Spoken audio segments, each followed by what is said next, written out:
The thick, sulfur-stinking water hit Jake Morrow mid-thigh, sucking greedily at his legs as the rented Jeep Cherokee groaned and tilted violently. Its headlights cut useless yellow slices through the swamp gloom, lighting up cypress trees draped in Spanish moors like tattered ghosts. They'd forced him off the levee road an hour ago. Dark shapes in jacked-up trucks, spotlights blinding, horns blaring a nasty warning. Black Cypress Basin didn't like outsiders, especially ones digging into the Thorne family past. Jake, a freelance genealogist used to dusty records, not actual monsters, had come chasing a gap. Silas Thorne, his great-grandfather, vanished around 1845. Last trace pointing here. But Black Cypress Basin wasn't just forgotten, it was erased. Satellite images blurred. Online records vanished or turned to static. Folks in the nearest town, Sunnydale, clammed up tight. Cursed land, a bait shop owner spat, eyes avoiding Jake's. Bad water, bad blood. That itch-for buried truth was Jake's only compass now. He found the basin, clinging to the swamp's rotting edge. A handful of shacks on stilts over coffee-colored water, all shadowed by the rusted beast of Thorne BioSolutions. The air hung thick and wet, sharp with chemicals from the plant smoking stack. The few people he saw moved stiffly.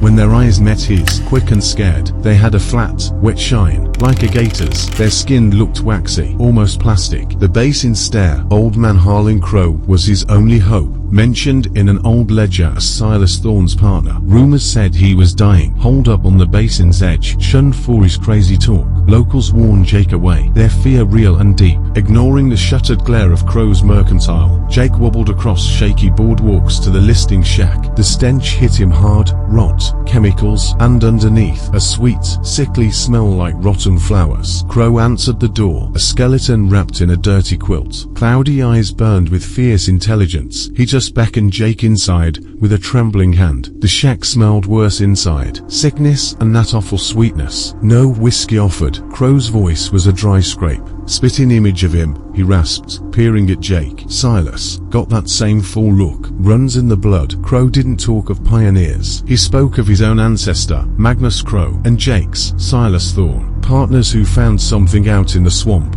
Not treasure, something bad, weren't gold, Crow whispered, his grip cold and strong on Jake's arm. It was life, old life, trapped deep down. Looked like black oil, smelled like death, but it writhed, cut it bled green. Magnus, ambition turned to madness, saw potential. Silas was fascinated, but scared. Magnus mixed the sludge, the black bloomed with natural oil seeps. It made a powerful biofuel. Thorne BioSolutions was born, but Magnus wanted more. He thought the bloom was a seed, a piece of ancient things sleeping below, things you could bargain with. First offerings weren't people. Crow choked out, staring at nothing. Stray dogs, sick cows, dumped right into the plant's big pit. Then, fish came back thick, frogs everywhere. Magnus saw a sign, a deal. Silas protested. He wrote about the changes, fish with extra eyes, plants glowing at night, workers wasting away. Magnus silenced him. Gone. Crow spat, blackish spit hitting the floor. Like others, Magnus made the inner ring at the plant, not for prank, for control, for using it. Crow described rituals deep inside the refinery, at the main vat where the bloom was kept and fed. Sacrifices grew, drifters lured by fake jobs, nosy people, then locals who asked questions. In return, the ring got more than good fishing. They got changed, they shoot it in. Crow whispered, terror sharp in his voice. The pure bloom, like poison medicine, slows aging. They say makes you strong, but the price? He shuddered hard. The skin goes waxy, eyes go flat. You crave the wet, the dark, the bloom. It wants in, wants to make you part of it, part of them below. He fumbled under his mattress, pulling out a soggy notebook and faded Polaroids. The pictures were nightmares. Workers in coveralls, faces wrong, eyes too wide, skin smooth and poreless. One showed a man waist deep in black, shiny fluid, screaming silently, dark tendrils coiling around him. Another had a group by a huge pipe spewing rainbow slick sludge. The sludge seemed to pulse. The third dose, Crow gasped, breath rattling. That's the point of no return. Cross it. They say you join the bloom, become part of the deep muck, live forever, but not human, never again. Cyrus Thorne, Magnus's kin, he's close, runs it all. They live down there, in the pipes, the tunnels, waiting, spreading. He talked of people gone, a union man last year, an EPA guy 6 months back, a podcaster in spring. Their bodies, found later, were blown up like balloons, covered in oily film, insides turned to soup. The town lived on dirty money and weird plenty. cut off by fear and Cyrus Thorne's security. Men with the basin stare in unmarked trucks. The black bloom was spreading, poisoning the water, twisting the land itself. The storm drains, Crow rasped, grip like iron on Jake's arm. After dark, you hear things slithering, and that awful howl, not no gator, comes from deep under the plant. He described shapes in the chemical fog around the refinery. Blobby, wet things shifting like living oil. Suddenly, Crow's eyes bulged with pure terror, staring past Jake at the filthy window. They know, always know. The bloom whispers, "Run, boy, run. Don't let him take you to the vats. Don't let him pump that black poison." His words drowned in a wet, choking gurgle. His body jerked violently, not blood, but a dark, thick fluid, glowing sickly green, bubbled from his mouth and nose. The sweet rot stench exploded, filling the shack. Harlan Crow wasn't dying, he was melting. The bloom inside him was taking him back. Raw fear shot through Jake. He grabbed the notebook and photos and bolted as Crow slumped forward, collapsing into a spreading, rainbow-slick pool that hissed on the wood. Outside, the twilight was ripped apart by the roar of big diesel engines. Headlights swept the boardwalk,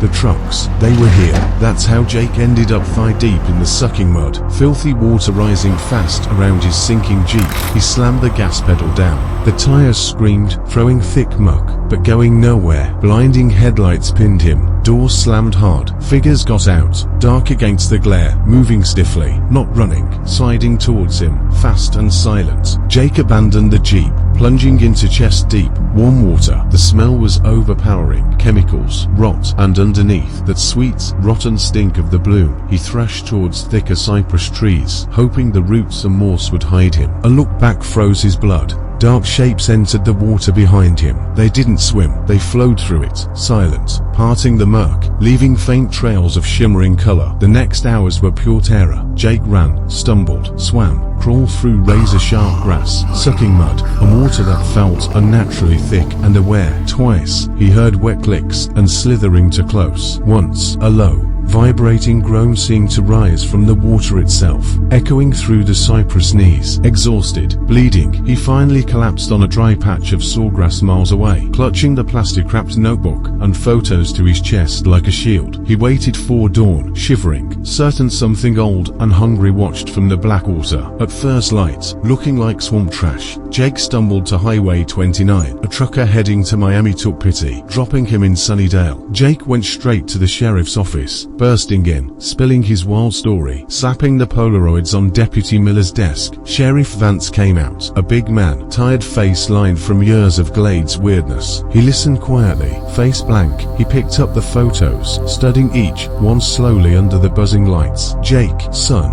Vance sighed finally, handing them back, voice low. "Harlan Crow. He was real sick. Disease ate his mind first. These pictures," he tapped the vat shot, "that's just safety gear. Hazmat suits look strange in bad light. With steam, that black stuff. Industrial mess. Nasty. Sure. EPA and FDEP are all over Thorne Bio now. Black Cypress Basin." He waved towards the swamp outside. "Place is sinking. Ghost town. Nothing out there but gators, bugs, and stories from cheap booze." He was calm, reassuring, made perfect sense. But as Jake turned to leave, numb, he caught Vance turning to Miller, and in the shiny reflection of the glass door, for one cold second, Jake saw it. Not tiredness, but that flat, waxy basin stare in both their eyes. A wet, empty shine that said something was deeply wrong underneath. Jake fled Sunnydale that hour. He had Crow's notebook. He had the photos. He knew what melted Harlan Crow, what hunted him through the swamp. He tried sending scans to news stations, green groups, files corrupted into junk,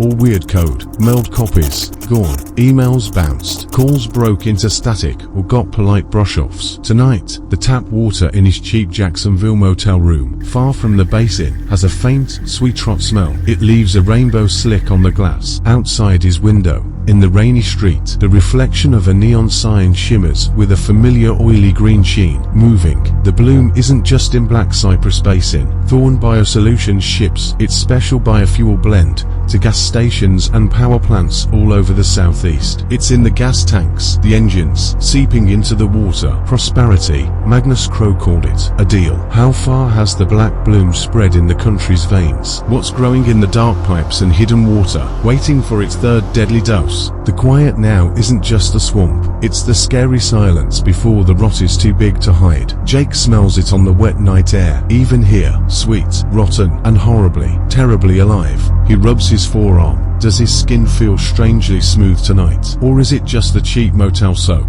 The question hangs, thick and cold, like the swamp mist.